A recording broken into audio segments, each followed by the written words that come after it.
Hey everyone, it's Road to Retire, and this is going to be a bit of a hybrid video. This is going to be half video and half podcast, but so essentially you'll see my face if you're watching the video, but it's going to be the same exact thing on the podcast, just audio only, obviously. But what I'm saying is this is kind of like a podcast-ish topic, but I wanted to just address it in front of the video because this is kind of in response to a video that I just put out on Monday, and for the podcast-only audience. So what I talked about is when I finally complete the Bills to Billion challenge, the first half of it, where I have enough saved up to pay the $200 worth of bills every month, what I'm going to do is then invest in dividends. And on Monday, I talked about which two holdings, I'm only doing two holdings, are going to make up my dividend portfolio. And these two dividends are JEPI, J-E-P-I, JP Morgan's Premium Equity Fund, and VYMI, which is Vanguard's High Yielding International Fund. So a ton of exposure to a lot of different holdings just by holding these two funds alone. You can watch the video that I put out on Monday. Just the title of it is The Two Holdings That Will Make Up My Dividend Portfolio. Very simple. And I explain my rationale. So this is where I realized that I definitely matured as a person. When I first started doing YouTube videos, like 5-ish years ago, just some of the commentary that I got on the YouTube video that I did on Monday, Twitter, and some of the responses that I got just from friends when I was texting them about it is, not everyone really appreciates dividends, or they have to, say the fact that total returns, if you just invest in the S&P 500 or an index like that, is better. And look, younger me would have been so defensive. This is why I do it. This is why it's the best. I would have been on the attack, which, now that I've matured a little bit better in front of an audience, and even though, I don't have that many subscribers or people who watch my videos or whatnot, I'm lucky to get 100 views and 50 listens on a podcast, but taking criticism and just realizing that, look, it's my portfolio at the end of the day, and it's just what I want to do. But I do want to address it. So if you've watched any of my prior videos, or if you've listened to the podcast from an early on stage, you would know that during that tenure, I kind of switched my mentality of dividend-only investing to S&P 500 or a low-cost index fund is the only way to go, and it's superior in every way. Total returns, don't try and beat the market, all this other stuff. You know what you're getting into. You're mitigating all of the risk when you're doing a low-cost index fund that encapsulates all of the world's holdings or whatnot. And I get it. I completely understand it. So let me address it by just saying, look, I am invested in an S&P 500 index fund. My wife and I are invested. We did a lump sum investing into VOO, which is Vanguard's S&P 500 fund. So I do have just flat out money in the S&P 500 index fund, and also in my 401k. Being very transparent right now, I have $70,000 in my 401k.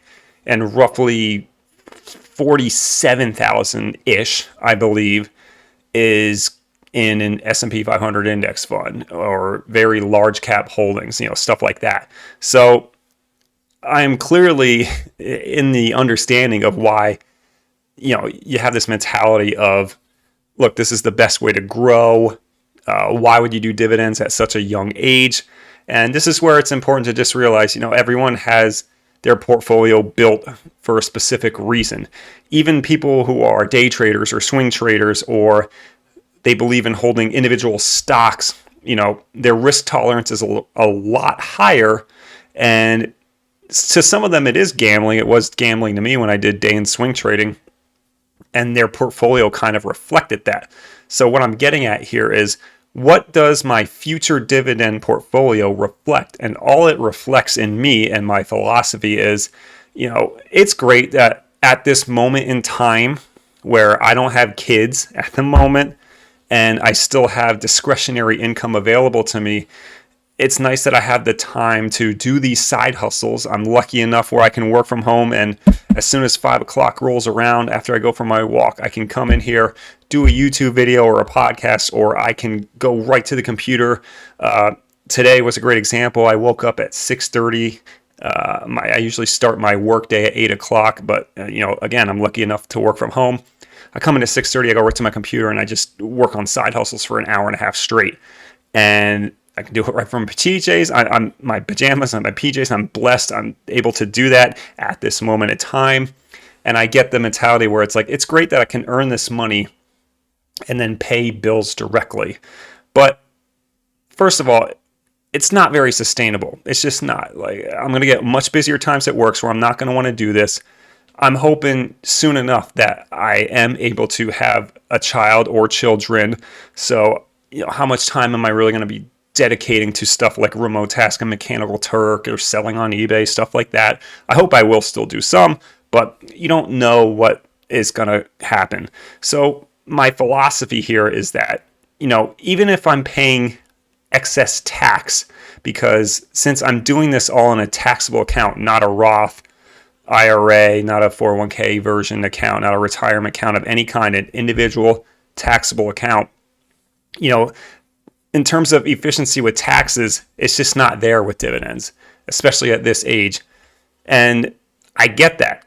I do. I completely understand. And to be fair, it does not make sense if you're trying to grow wealth to do what I'm doing. It doesn't. However, with my philosophy, since I'm already in S&P 500 funds with both individual accounts with my wife and in the retirement 401k account that I have, to me right now, it doesn't make much of a difference if I keep piling onto that, because I don't want to do side hustles, right? It's like, it's great that I can do stuff like YouTube and remote task and Mechanical Turk, dataannotation.tech, eBay. I do all these, odds and ends of side hustling, and it's cool that I can use it to pay bills, but nobody likes doing it. Okay, it's not great. I'm fortunate enough where I have a minor in English and I'm good at, writing and proofreading, stuff that is valuable for freelancing online. But, I don't want to do it. And the whole point of me doing dividend investing is to take away that needed income that I have to get from side hustles in order to pay these bills. Even something as small as getting $20 a month, which is still going to cost a couple $1,000s in investments and dividends to get there. And, the logic would be, why don't you just take the $1,000 and pay the bills? And wouldn't that make more sense?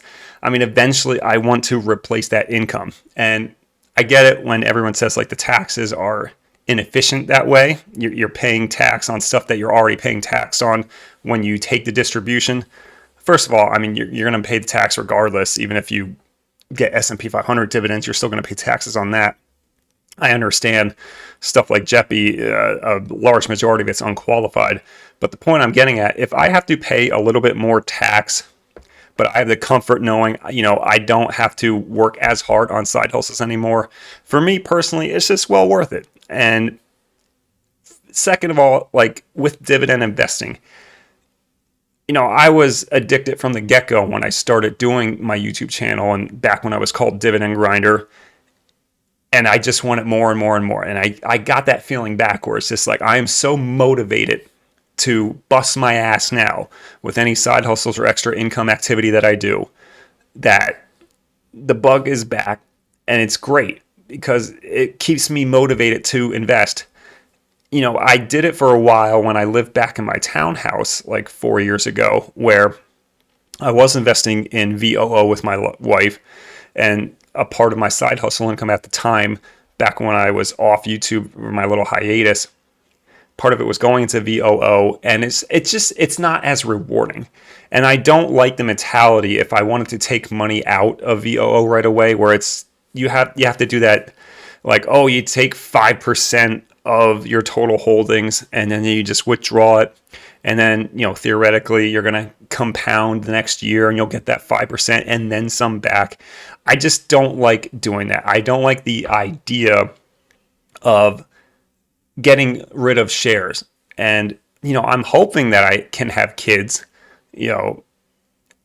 I want to pass on a dividend portfolio to my kids.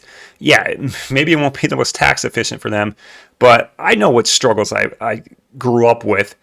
And I think the mentality of just, you don't have to work as hard. Even if I bust my ass for like 10 straight years and I only get up to like $200 a month in dividends, it's going to be so nice knowing that, well, my cell phone and my internet is paid for the rest of my life. I don't got to worry about it.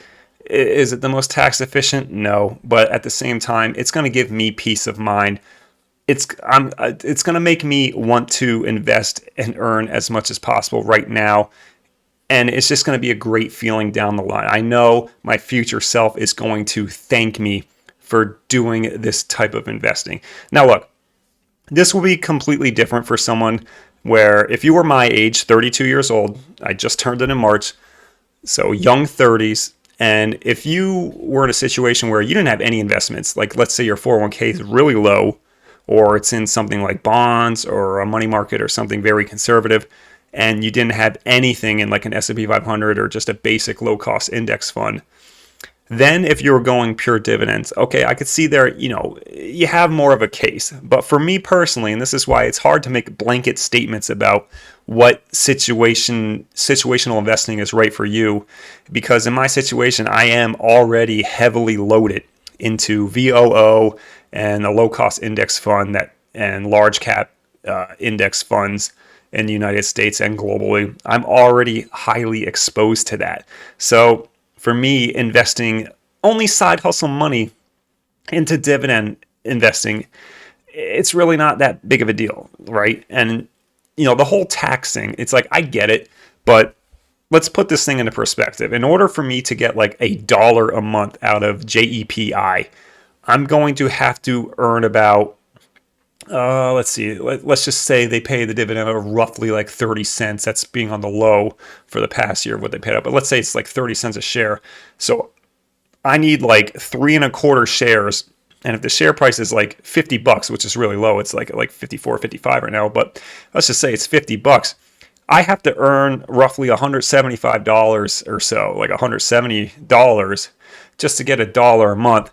And if I get that $1 a month, like, am I really getting any benefit out of it from reinvesting $1 into a $50+ position?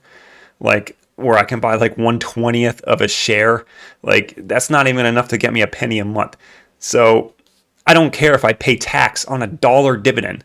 And even if I take that $1 dividend right away and I net only like 75 cents, let's say, I only net 75 cents of that dividend. Well, me getting that 75 cents a month in perpetuity is, to me, it's just an awesome feeling. Like I'm getting paid in perpetuity as long as the fund doesn't collapse or whatever. And if my price appreciation, if the price of the stock goes down, and my portfolio value is losing money, but I'm still getting wealthy dividend payments, like I said, as long as the fund's not in trouble, what do I care? Like, I'm not selling any shares to get there. And for me to really see tax implications of this is if I maintain my day job, my wife maintains her day job, so we both have, dual incomes coming into a tax situation, and I'm starting to get like, I don't know, let's say I'm fortunate enough in my life to somehow get like $1,000 a month in dividends.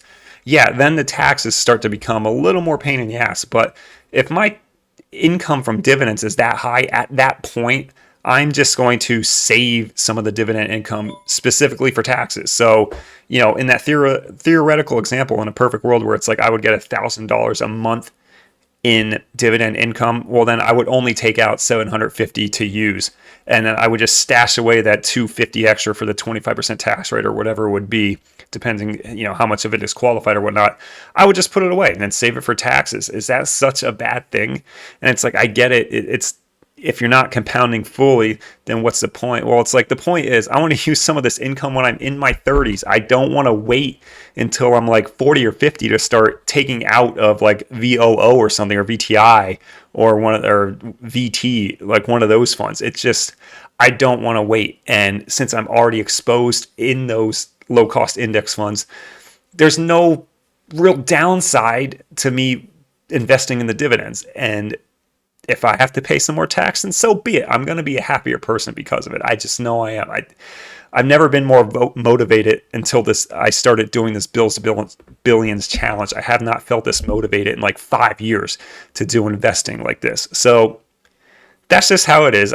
Like from a pure like peer-reviewed research point of view, like if you're just starting from scratch and you're like in your 20s or whatever, never invested a dime, yeah, low-cost index funds is the way to go. You can sprinkle in dividends here and there. And there's a lot of people who argue like if you invest in dividend growth companies, you can beat the S&P 500 a little bit. Whatever. Like as long as you're well diversified, you're probably going to get the job done as long as you're not in a lot of crazy, weird small cap holdings. But the point being is that like at this point, my walk of life, this just works for me and it works well. So not upset with anyone or anything. It's like I'm taking the criticism. It's like it's fair criticism, first of all. It's not like people are shouting stupid stuff at me that doesn't make any sense at all, or they're just angry to be angry or whatever. You know, at the end of the day, we all want to be successful. And, you know, how do you define success? Is it, you know, grinding out something like a VOO until you're like 50 and then it's like, wow, I can retire early because I got all this wealth from investing in the index fund? Or are you someone more like me where my mentality is it's like I'm earning all this extra money, like it's great, but I know it's not sustainable. I would love to replace the income as soon as possible, as much as possible. And if I can take a decent chunk of money every month and use it to pay bills at age 40 versus waiting for my VOO to compound further. Plus, it's like I know my mentality, and I know if like I'm in VOO and we have like a recession type move where like the S&P 500 goes down 20%, I am not going to want to take like 5% of my position out at that point. And it's just what you kind of have to do if you go that route. So that's just my thoughts on the whole, you know, invest in the S&P 500 only versus like dividends are superior and whatnot. Look, just invest in what you know you're going to invest the most in. No matter how much wrong, stupid shit I've said early on my YouTube channel, Dividend Grinder Days, one of the best points I've always consistently made is that you have to be consistent with your investments. And if you're consistent with them and it's not a completely stupid path of day trading or swing trading or individual positions or whatnot, then you're going to do just fine. You got to do the way that's going to inspire you to put the most money into your portfolio to make it work for you. And whether that work for you is dividends in return, or if it's long-term wealth building where you can retire a little bit early because it compounded early and whatnot. Whatever your path is, whatever gets you fired up to put into your investment account, that's the way you should go. That's just my opinion. Obviously, none of this is financial advice. I'm just a guy on YouTube with a big ass nose saying what I want to say and letting you all in on my journey. So hope you enjoyed this video / podcast. Always feel free to leave comments. I'm more at peace. I think I'm just a happier person in general. I'm more at peace. I don't take any criticisms to heart anymore. At the end of the day, a lot of these people on like YouTube and Twitter and stuff, they don't even have a picture of their face. So it's like, I don't even know who I'm talking to. It could be a 15-year-old kid in their basement or like some 60-year-old who's already retired and like, good for you, get the hell away from me. So hope you enjoyed this little mini rant, I guess, although it's pretty calm for a rant if you want to call it that. And I'll see everyone in the next video / podcast.